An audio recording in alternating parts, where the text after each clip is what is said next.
Hello, everyone. Welcome to yours and my favorite part of the week. That's right, it is your Psych, Culture, and Society online course.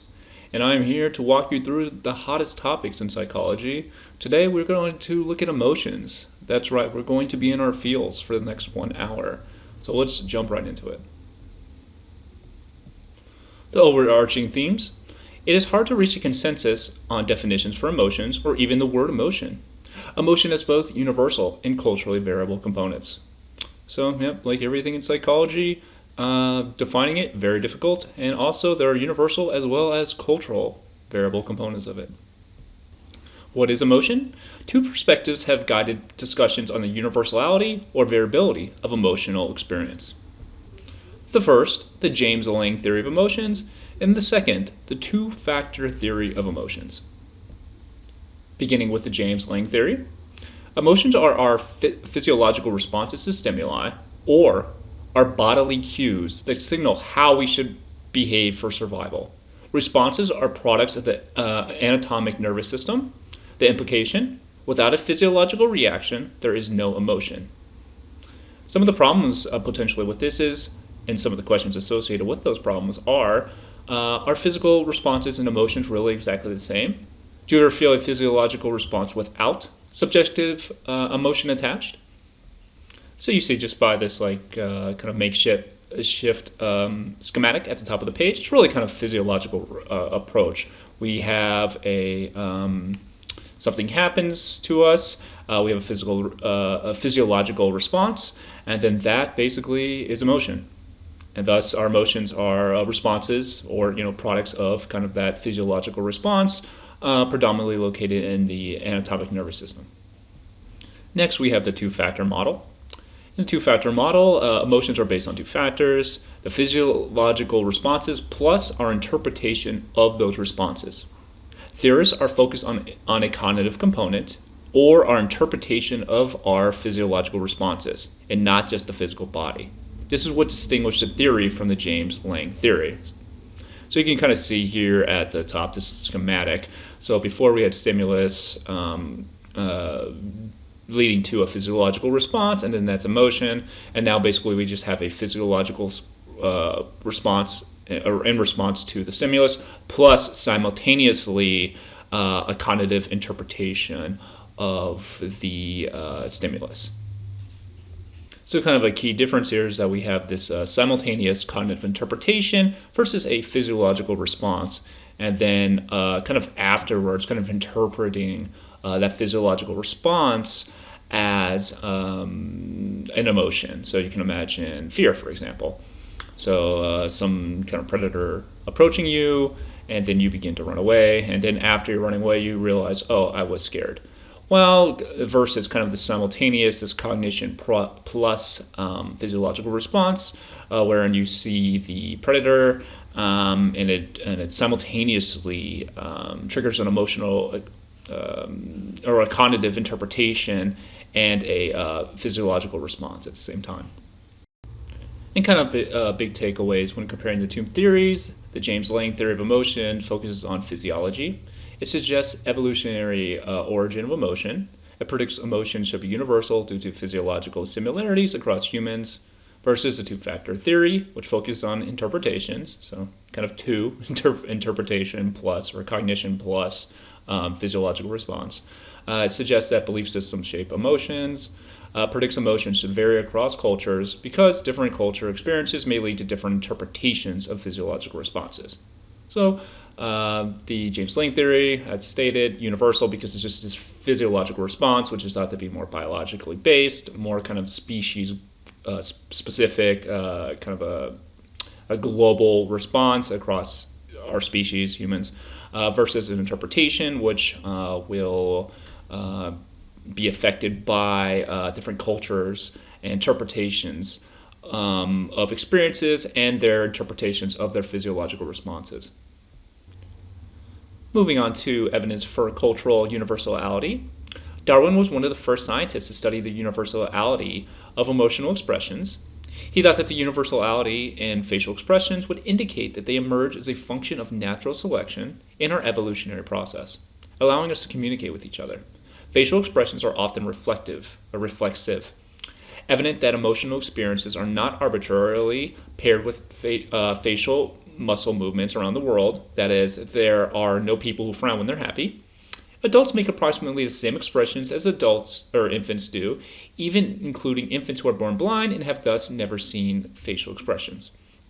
So kind of the theory here is that we need to have some kind of common way to communicate with each other across languages that allows for just communication, express important information to each other that are critical to our survival, and not just to those individuals, but kind of like conceptually like our entire species. Thus, we have these reflexive facial responses, and thus these muscle reactions or muscle movements associated with emotions are not just these arbitrary things that exist, but rather, again, the species-wide universal process that aids and is emerged as a function of natural selection.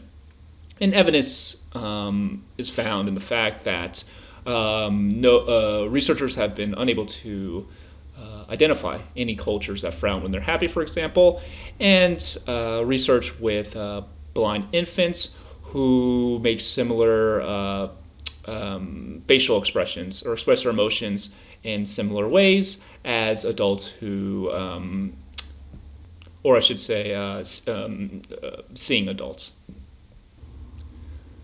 Moving on to another specific study, Ekman and colleagues explored the similarity of people's emotional expressions in 5 countries: the US, Brazil, Chile, Argentina, and Japan.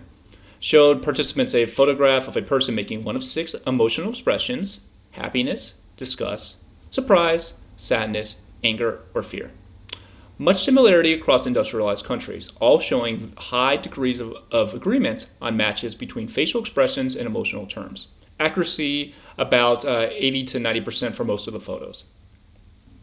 So you can see at the table to your right, among these industrialized countries, kind of more, the supermajority of the numbers are located, or I should say, the supermajority of participants across these countries are able to identify or correctly identify the facial expression of the model in the photographs, typically above 80% of the time. Obviously, there are some that are lower, but kind of in general, this is kind of suggestive of a universality of at least these 6 emotions, but obviously with some variability across culture.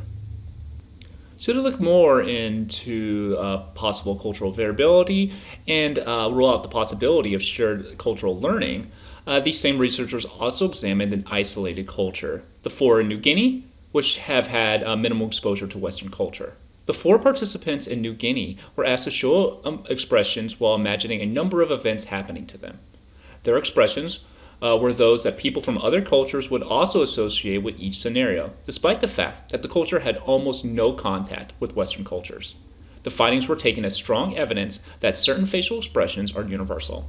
So again, we have these industrialized countries, and now we have a country or a group of in New Guinea who had minimum exposure to Western culture and thus would have far less shared cultural learning, as compared to Argentina, Chile, United States, Japan, etc.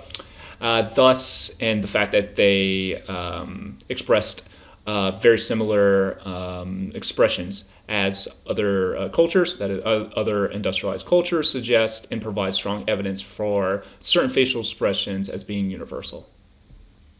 And based on those findings, Ekman and his proposed 6 basic emotions, and these are kind of like these classic emotions that are thought as basic, and that is happiness, surprise, sadness, anger, disgust, and fear. There is, however, controversy about universality of some emotions, specifically contempt, shame, and interest. Pride has strong evidence of universality and involves the entire body. It involves an erect posture, head tilted back, slight smile, and arms extending away or held, akimbo, which is just basically arms to the side. Recognized in all cultures tested so far and demonstrated even in congenitally blind judo wrestlers worldwide who would never have seen it themselves. So we have three additional emotions that kind of are debated if they're universal, and kind of one of the strongest cases for another emotion, another universal emotion is pride. Again, kind of this, and because one way to demonstrate that is through your whole body, so erect posture, slight smile, head tilted back, and strong evidence for this is the fact that blind judo wrestlers who would have never seen kind of this posture demonstrate this body posturing, indicating pride in what they're doing. Thus, again, kind of providing evidence for the universality of pride. Or I should say the emotional expression of pride. Emotional expressions may be universal, but cultural variability still exists in the accuracy of emotion recognition.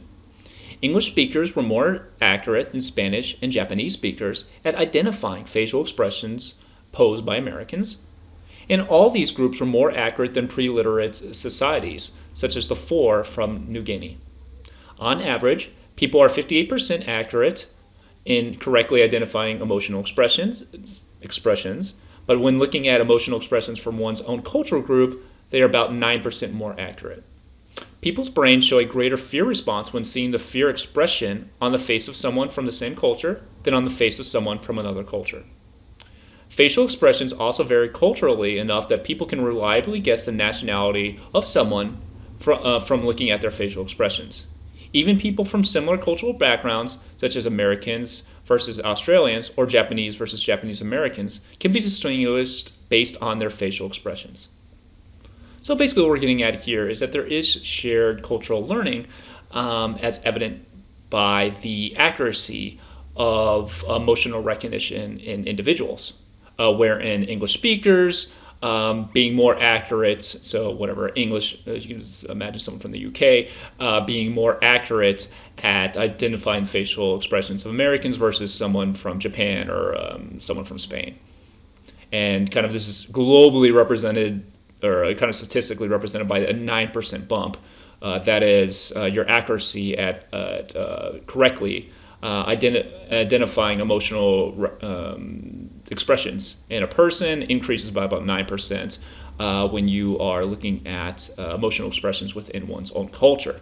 And there's neurological evidence suggesting reflects this.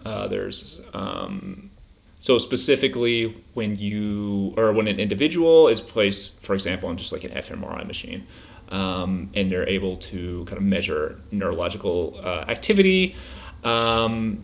Individuals who are from the same cultures, we go back to that English-speaking individual, so someone from the UK watching an American facial expression, their neurological activity is higher in regions of the brain that is associated with processing of fear than an individual who is less culturally similar, so someone like from Japan, for example. Again, suggesting that there's this shared cultural knowledge that increases emotional recognition, and kind of thus, because you can see this behaviorally, you would expect it to be seen or demonstrated in some aspect of neurological activity. And there is evidence to suggest that even nationality can be reliably distinguished, or has an effect on the accuracy of emotional recognition. So, for example, the difference between Americans and Australians, or Japanese and Japanese Americans having or being able to be distinguished based on their facial expressions. And that could be related to kind of shared cultural experiences within their developmental context. So they're Japanese American, thus they grew up in an American context versus a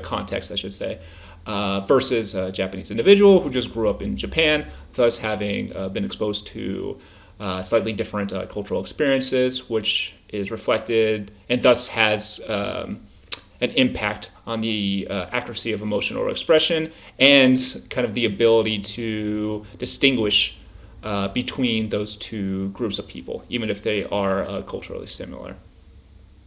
Cultural display rules. Display rules are culturally specific rules governing which facial expressions are appropriate in a situation and how intensely they should be shown. Some cultures dictate that people must express emotions very intensely, whereas others dictate that people should refrain from strongly expressing emotions. The Kaluli of New Guinea shows emotions intensely and dramatically. The Utku Inuits strongly condemn public expressions of anger, and the Balinese, which is a Southeast Asian ethnic group, prefer emotional smoothness and avoid strong displays of emotion, either positive or negative. People from collective cultures, that is, for example, Japan, tend to mask or restrain their emotional expressions. People from collectivist cultures tend to conceal their emotional expressions by presenting a more neutral or pleasant face. This affects where on the face one attends when deciphering another person's emotional state. Easy for me to say. Because muscles around the eye are harder to control than muscles around the mouth, Japanese are more likely than Americans to attend to the eyes. Americans are more likely than Japanese to attend to the mouth because of a greater source of information than the eyes. Okay, so our big takeaway message here is that we have different rules and which facial expressions are appropriate given a particular situation and how intensely you should express your emotions. With some cultures having display rules that kind of dictate or contribute to the intensity and the frequency of emotion shown. So we see in New Guinea this kind of more intense, dramatic emotional expression versus Inuits, the specific Inuit tribe, having display rules that condemn public expression and anger, versus this Southeast Asian ethnic group preferring smoothness and avoiding displaying strong emotions in general, either in both strong and negative strong emotions. And we see kind of a global collectivist versus individual difference effect of cultural display rules, wherein collectivist cultures present more neutral faces.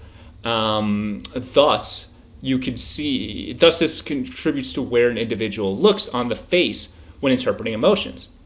So because collectivist cultures are more likely to conceal their emotional expressions, and thus kind of their muscle movements associated with those emotional expressions, you have to change where you look in the face. So this is seen in eye tracking studies, wherein Japanese individuals are more likely than Americans to attend to the eyes because those muscles are more difficult to control, and thus kind of give a little indicator, a muscle expressive indicator of the emotion of that individual. While Americans look more at an individual's mouth because in that cultural context, it provides a greater source of information than the eyes compared to Japanese individuals. Display rules also lead to ritualized displays, culturally idiosyncratic facial expressions that are not recognized universally. An example is embarrassment, which has both a universal expression and a culturally specific expression, or ritualized displays. The one on the left of the slide is generally recognized to be an expression of embarrassment. However, the image on the right is also recognized by people in some Asian countries to be an expression of embarrassment. So the image on the right would not be recognized by most Americans as a display of embarrassment, just due to this kind of this cultural effect, this ritualized display leading to specific sets of physical movements or muscle movements associated with that emotion, and that is culturally distinct. Again, providing evidence of kind of a cultural component of emotions. Describing emotional experiences. Different display rules can be seen in independent versus interdependent cultures. Cultural differences in emotional intensity. Americans report feeling emotions longer and more intensely than Japanese. Ghanaians attend less to their emotions than Americans. People from interdependent cultures may also respond to anger-provoking events differently than people from independent cultures. One study examined how people from two cultural backgrounds responded to scenarios that typically provoke anger. The results showed that Chinese Canadians found scenarios to be relatively less anger-provoking than white Canadians. White Canadians' most common response to the anger-provoking event was to openly express their anger, while Chinese Canadians tried to adopt strategies to minimize the anger response and then felt less angry. Compared to independent cultures, people from interdependent cultures perceive it to be more socially damaging and inappropriate to express anger, especially in hierarchical societies. Could have negative implications for group harmony. In such cultures, people may have learned to experience anger less intensely and develop strategies to effectively minimize anger. So, as we talked about in the previous slide, with kind of collectivist effect, here we have an interdependent cultural effect. And we see that independent cultures, such as the United States, report feeling emotions longer and more intensely than Japanese individuals. And individuals from Ghana attend less to their emotions than individuals from the United States. And they not only report feeling emotions longer or less intensely, but studies has also found evidence that when comparing Canadians, that Chinese Canadians found kind of irritating scenarios to be less anger-provoking than white Americans, and white Canadians. And white Canadians were most common response to the anger-provoking event was to openly express their anger. So not only do white Canadians find an event more anger-provoking, but their most common response is to openly express that anger, wherein even though Chinese Canadians may find the stimulus or the scenario less anger-provoking, there's still some anger. So it's not just that initial reaction or finding a scenario less anger-provoking, but also the Chinese Canadians tried to adopt strategies to minimize that anger response and then felt less angry.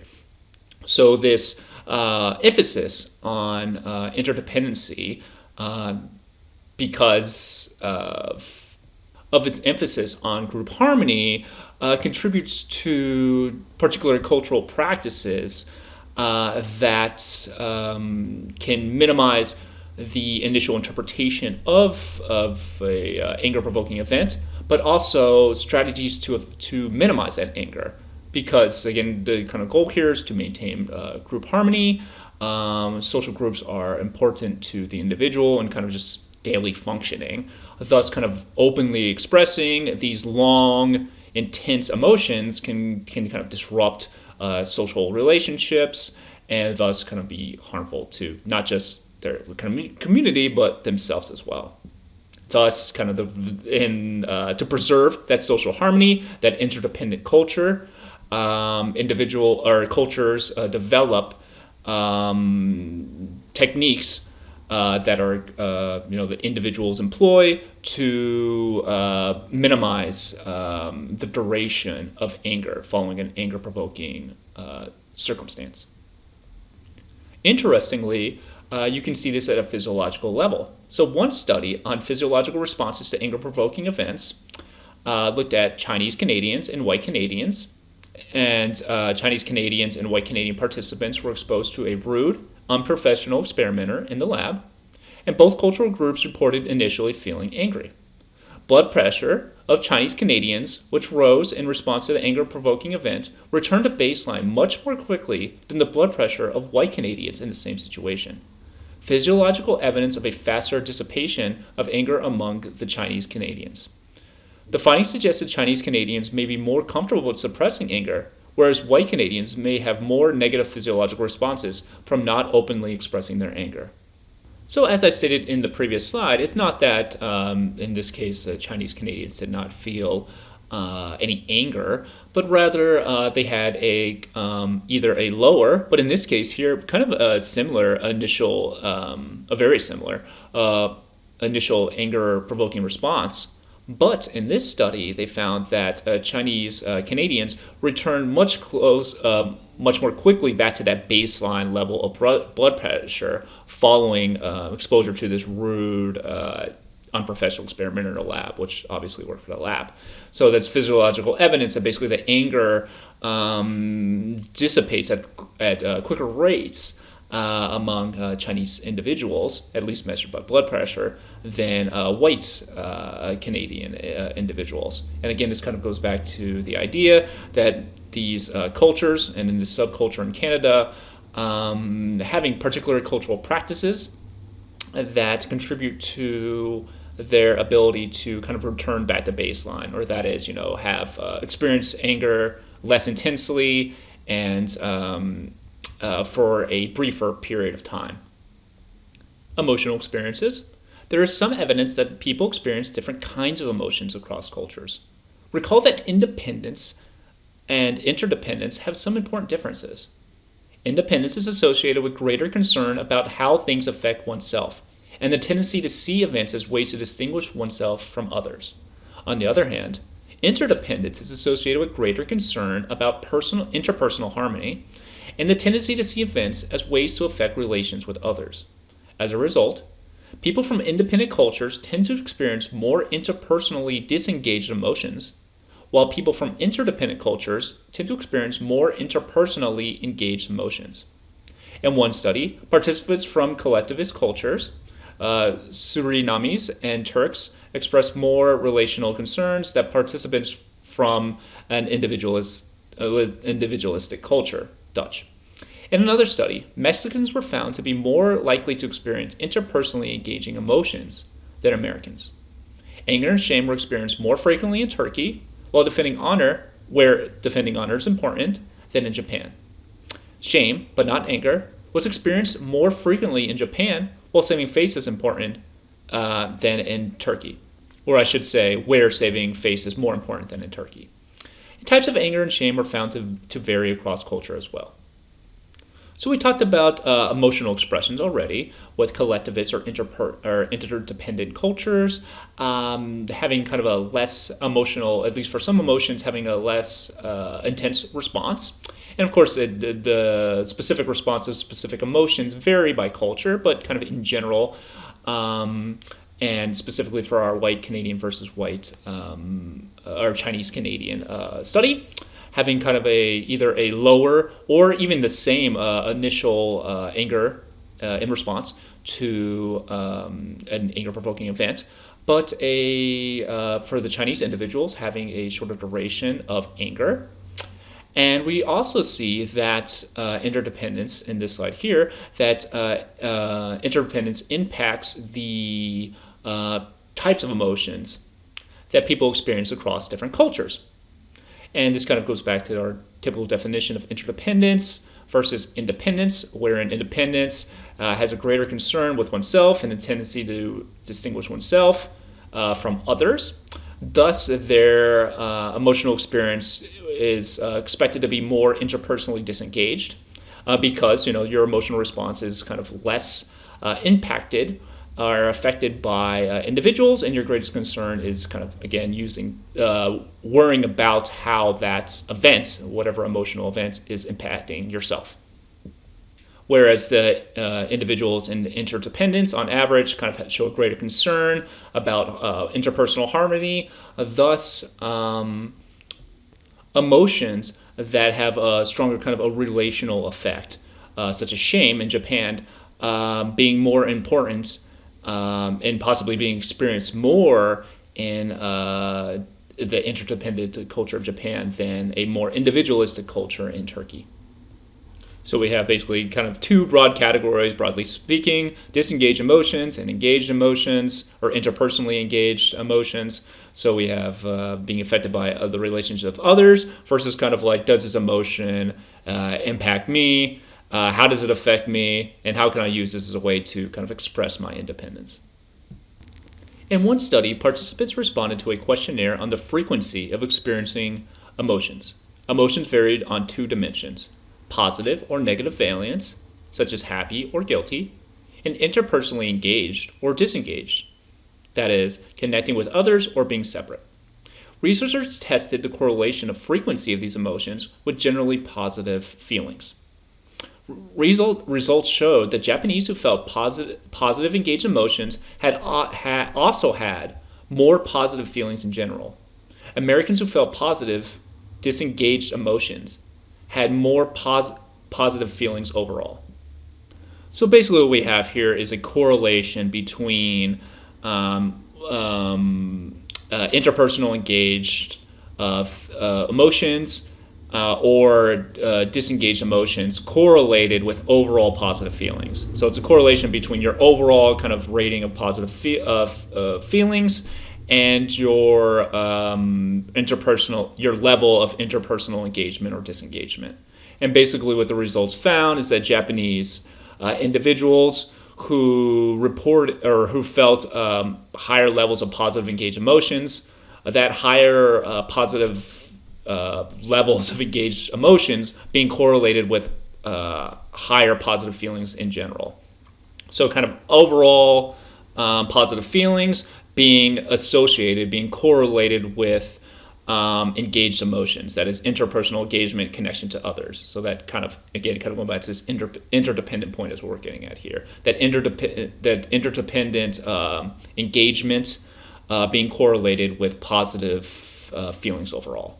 However, for Americans in this study, those who felt positive disengagement emotions also had positive feelings overall. So what that basically means is, unlike the Japanese individuals, the difference is that Americans who reported positive disengaged emotions, so basically higher levels of disengaged emotions, in Americans was correlated with more positive feelings overall. So there's a positive correlation among Americans in this study. Again, more disengagement is associated with higher levels of positive feelings overall compared to Japanese individuals, wherein higher positive engagement is associated with higher positive feelings overall. So we have two positive correlations, but the difference is engagement versus disengagement. And again, reflecting and thought to reflect these different levels of interdependence and independence within their cultures. And you can see this in the table with the kind of 0.58, 0.54, and these are kind of general heuristics, but kind of a strong correlation versus a weak correlation. And you can see both the strong correlations are related to the levels of interdependence or independence within their cultures. There's large cultural variation in descriptions of emotions based on language. The Natya Shastra, an Indian treatise on many subjects, including emotions, from the 2nd century AD, identifies eight basic emotions compared to Ekman's 6. Cultures also differ in the categorization of emotions. Emotion words from one language do not always map onto basic emotions of other languages. English has emotion words that are absent in other languages. For example, the Ugandan language of Luganda does not differentiate between sorrow and anger. English lacks emotion words that exist in other language. So for example, this word that I'm not going to shoot for in German, which describes pleasure from witnessing someone else's hardship. So again, kind of this cultural effect, in this case here, language, wherein some words do not map onto the basic emotions described by Ekman, obviously taking place in industrialized society, but we did see the 4 in New Guinea, but still we do see examples where emotional words do not map onto the basic emotions described by Ekman, suggesting cultural variation in emotions on some level. Just some examples here. The Ugandan language of Uganda does not differentiate between sorrow and anger. And I have had similar issues when kind of translating documents into Swahili and Democratic Republic of the Congo, which basically borders Uganda, but just different words not being present in other languages. In that case, sorrow and anger in the Ugandan example. But we also see other examples, such as we detailed earlier on, and the Indian treatise, which is basically just like a written document. that identified 8 basic emotions compared to Ekman's 6 basic emotions. Happiness and subjective well-being across cultures. Happiness seems to be central to many people from Western cultures. Some date this pursuit of happiness in the West as beginning in the Enlightenment of the 18th century. During this period, the West viewed the world as more predictable, as opposed to associating happiness with luck. Cultures that still associate happiness with luck tend to be less happy in general. Moreover, over time, becoming happy has turned into an individual endeavor. Across 30 countries, luck was part of the definition of happiness for all except the US, Spain, Argentina, Ecuador, India, and Kenya. And that was in 2013. So kind of this idea as happiness overall, but really happiness as an individual pursuit, being predominantly located in the West, but there are some exceptions. Kind of one theorized reason is that as the West, not quite there yet in the 18th century, but we're kind of approaching pre-industrialization or industrialization and kind of really the advent of capitalism in the 18th century. The world was thought to be more predictable. There's inputs, there's outputs. We put an X amount of labor into something, X amount of productivity into something, and then we would expect to get Y amount of goods. So just the world in general more predictable. Thus, I kind of I can control my own life, and I'm able to pursue my own individual endeavors. And now I view the world as less chaotic, less dealing with chance, and thus I can pursue my individual happiness given these new historical innovations that were thought to be going on during the Enlightenment era. Compared to countries that may be in general just non-industrialized or just poorer in general, associating happiness with kind of luck because you're born randomly into X country or Y family, thus you're going to inherit some kind of wealth, and thus or just at least meet basic material needs, which is associated with happiness. So there is a level of luck involved. And as we talked about this class, kind of the world in general becoming more individualized. So kind of this global, not just this historical 18th century example, but kind of this global defining of health as kind of an individual pursuit, at least at higher rates than previous generations. Predicting well-being. Happiness is generally studied using the construct of subjective well-being, the feeling of being satisfied with one's life.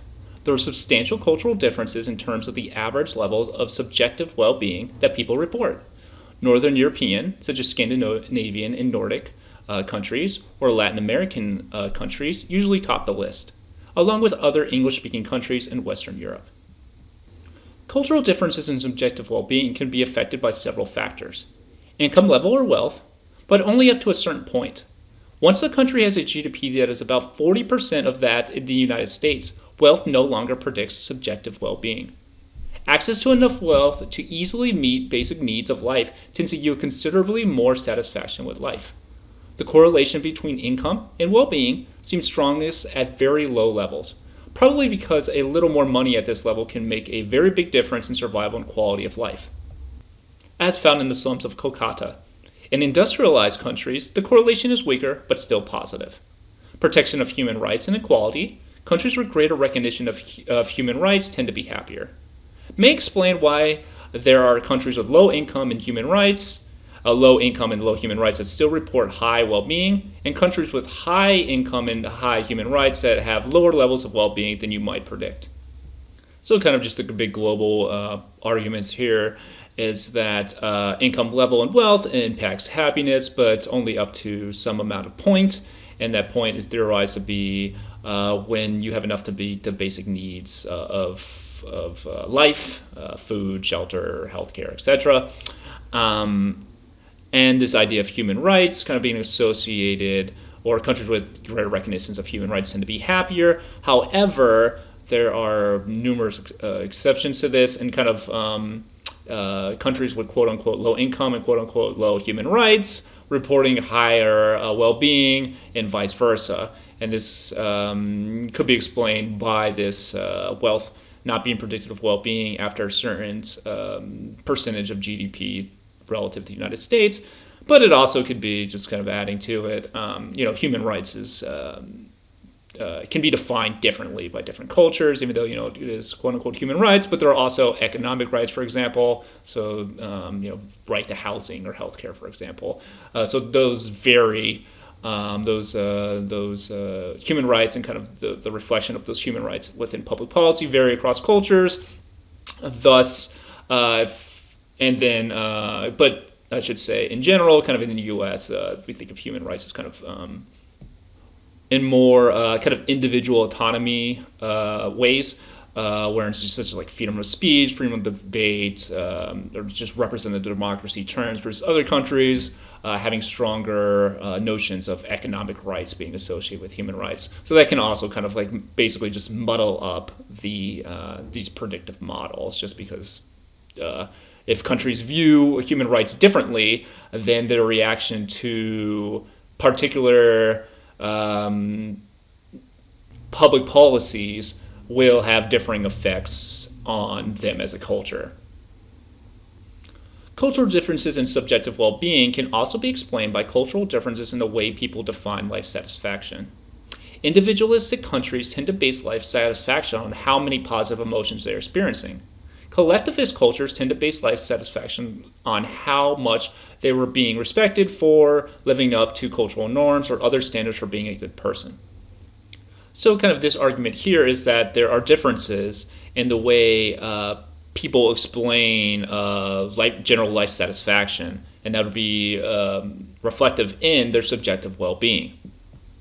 And I think studies in the next couple of slides will put this in more concrete terms.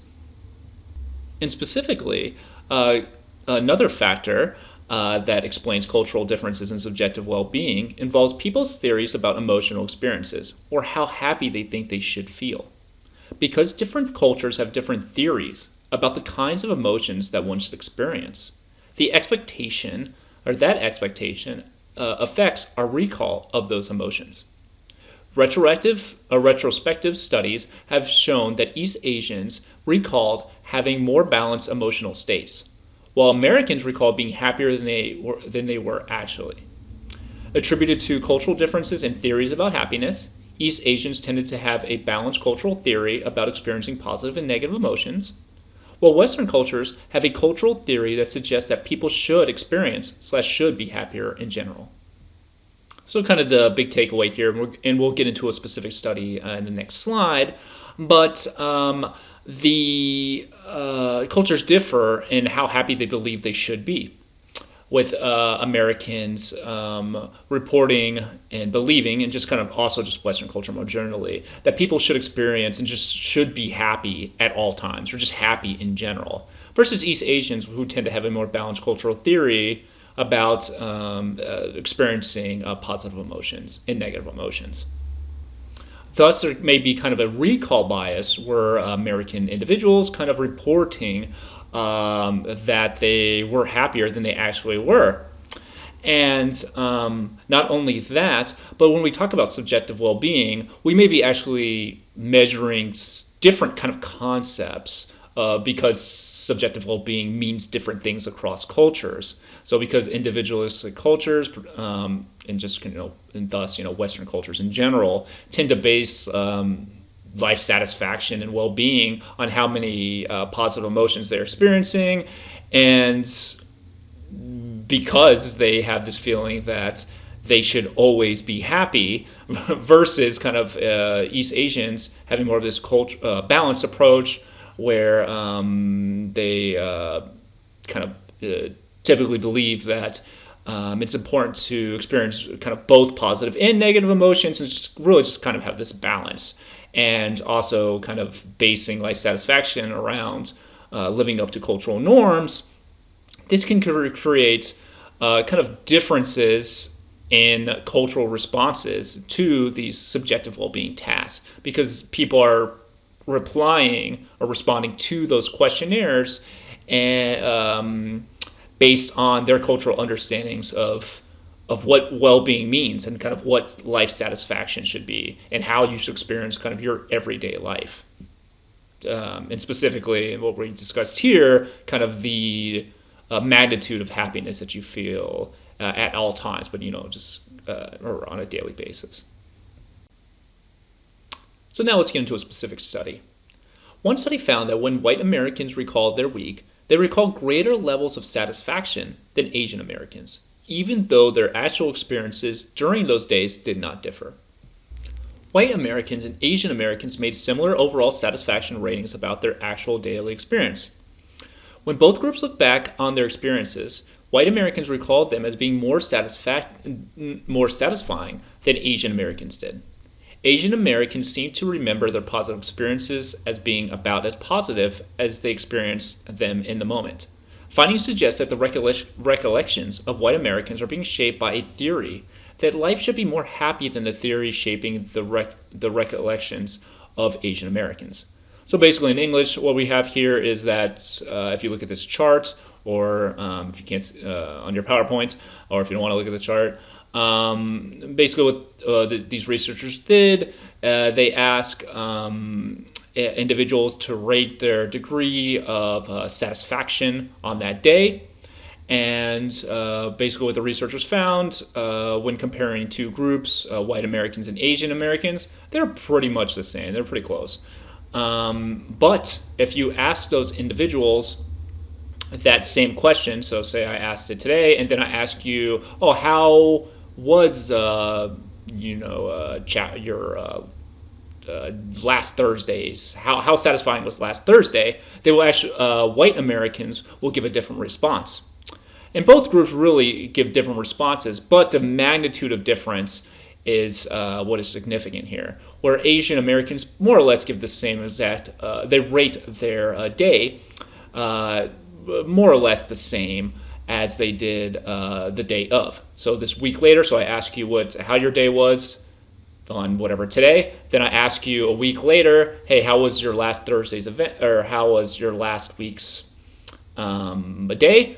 Asian Americans will rate them basically the same, while white Americans will retroactively rate their day far more satisfying, or rate their day as having a higher level of satisfaction than they initially did, which kind of suggests and kind of gives evidence too that Americans, but specifically in this study, white Americans, have this bias in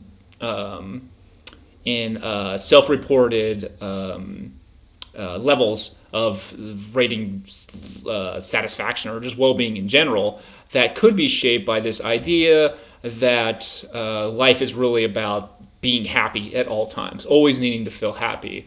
And if you haven't felt happy, then you kind of just wasted your day, or you're wasting your life, and therefore kind of you have this retroactive bias wherein you rate your days higher than what you actually originally rated it. While in this sample, Asian Americans did not suffer from this bias.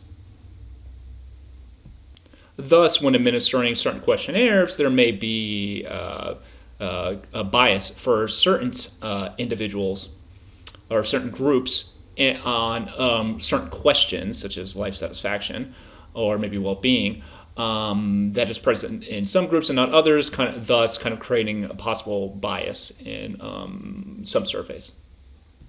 And this is possibly rooted in the life perspective of Americans, and in this case white Americans, that life in general should just be about feeling happy, while Asian Americans or East Asian cultures in general believing life is a balance between negative and positive experiences. Thus they have this kind of less temptation to retroactively make rate their days more satisfying than what they initially rated them. Consequences of positive and negative emotion. Different cultures also place different levels of importance to emotions, and different consequences for emotions exist for different cultures. When fun and practicality are pitted against each other, white Canadians are more likely to opt for fun, while Asian Canadians are more likely to opt for practicality. Researchers have found that white Canadians preferred games in university courses that were fun, but not useful.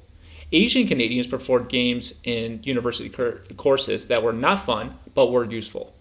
This suggests potential cultural differences in the benefit of positive emotional experiences. There is evidence of cultural differences in the benefits of happiness. For white Americans, experiencing more positive emotions is associated with fewer signs of depression, whereas Asian Americans do not have different risks of depression depending on their experiences of positive emotions, some studies have found.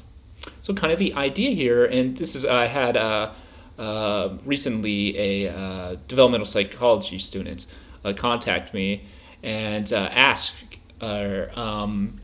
about the notion that in order to have high well-being or sound mental health, is it universally found that you need to be happy at all times, or really just be expressive of emotions? And I told her no, it's actually typically not the case, and there's evidence supporting that statement. And in this case here, that white Americans having that association between positive emotions and fewer signs of depression, but Asian Americans that correlation generally not being significant. Thus, other factors may be more useful to look at when measuring the predictive or when trying to predict the onset of depression in Asian Americans or just East Asians in general. So it's not just that happiness or whatever having possibly a positive effect on white Americans or kind of Westerners more broadly, but also it's important to recognize that not to force that same possible association on other groups, because you may then be overlooking other factors that contribute to depression in said groups. There are also cultural differences in the consequences of negative emotions. Experiencing negative emotions may not have the same consequences across cultures. A 2010 study had Russians and Americans read vignettes describing subjects who felt upset. The subject in the vignette either does or does not analyze her feelings. There are two conditions. Either the subject of the vignette analyzes her feelings, that's a self-reflection condition, or she did not. The results show that Russians were more likely than Americans to identify with a self-reflective subject. Moreover, Americans who identified with the self-reflective subject were more depressed than those who did not identify with the self-reflective subject. The Russians showed the opposite trend. People who were self-reflective were not more depressed than those who were not. So basically what this study is doing, they asked Russians and Americans to read this story, and the main character in this story either was self-reflective, that is that she was analyzing her feelings kind of like in depth and kind of repetitively, versus some stories the main character did not do that. So there's kind of two conditions, and they're administering these two conditions to two groups, Russian and Americans. And what they found was what we expect, what is typically taught in the United States, that is Americans who identified with this self-reflective kind of brooding person having higher rates or higher risk of depression or more depressive symptoms than those who did not identify with that self-reflective subject. But interestingly, among the Russian sample, this association was not found. People who were self-reflective were not more depressed than those who were not.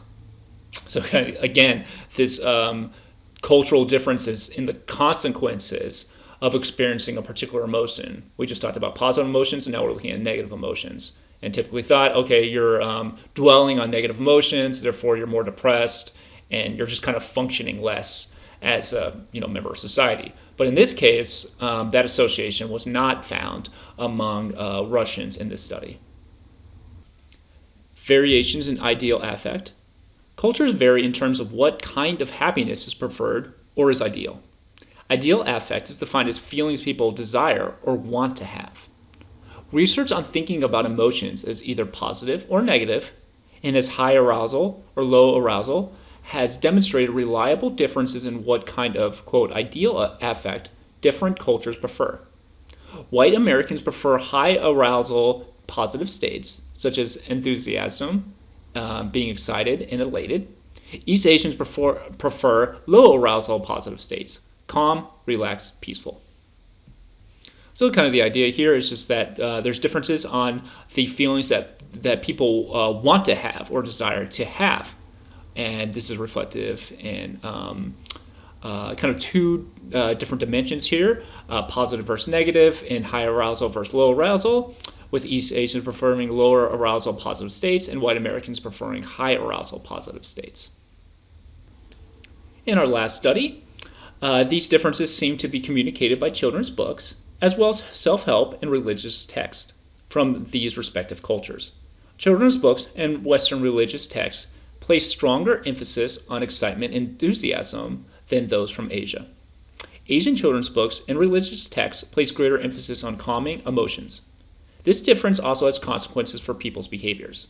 Arousal or high arousal positive ideal affect is associated with a preference for fast-paced activities such as rollerblading or listening to fast-tempo music. Low arousal positive ideal affect is associated with slow-paced activities such as picnicking and listening to calm music. So different cultures having different ideal affects. That is the feeling that people's desire want to have, and you would expect to see these differences in ideal affect reflective in literature within those respective cultures, and kind of not just more specifically children's books, but also kind of self-help books for adults, and also kind of religious texts. And not only in these literature, but also in people's behavior with cultures or high arousal positive ideal affects, cultures that emphasize that type of ideal affect at higher rates, being associated with a preference for kind of just fast-paced, upbeat, fast-tempo rollerblading, while low arousal positive ideal affect being associated with slower-paced activities. And again, this is just on average, but in general, you see the differences in ideal affect and cultural benefits of positivity and negativity being reflective in not just behaviors, but kind of these contemporary and these historical works of literature found within cultures. And wrapping it up, emotions can be examined across cultures by focusing on different aspects of emotion. Different aspects of emotion show different conclusions about universality and cultural variability, and the pursuit of happiness is not a universal endeavor. That's all for this week. Thanks for watching, and I hope you have a great week. Thanks a lot. Bye.